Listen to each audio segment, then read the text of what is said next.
নমস্কাৰ।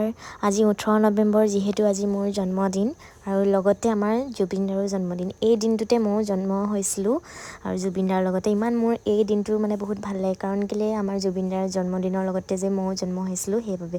তাৰ আগদিনা মানে 17 তাৰিখে মই কেক চেক বনাই মেলি ৰেডি কৰি থৈছিলোঁ। কেক বনোৱা নাই, গোটেই বস্তু। তাৰপৰা সি আহি কিনে চকলেট এটা ধুনীয়াকৈ দিলে।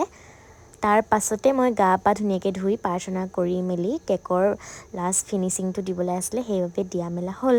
সেইবিলাক কৰা মেলাৰ পাছতে দদৌহঁত সকলোখিনি আহিলে, মানে একো প্লেনিং কৰা নাছিলোঁ, হঠাৎ মানে হৈ গ'ল। আপাহঁতো আহিলে, বৌ এনাইহঁত সকলো আহিলে। তাৰ ভাইটিয়ে লৈ আনিলেগৈ আৰু ব্ৰইলাৰ এটা লৈ আনিছে গোটাকৈ।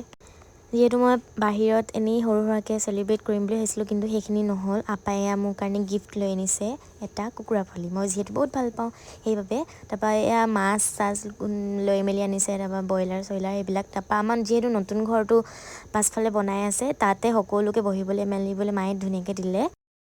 তাৰপিছতে আকৌ কেক কাটিবলৈ বুলি হ'লেই সকলো লগতে বহি মেলি ধুনীয়াকৈ কেক চেক কটা হ'ল।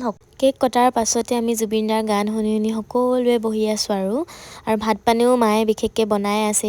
ৰাতিপুৱাৰ পৰা মাজনী লাগিয়ে আছে।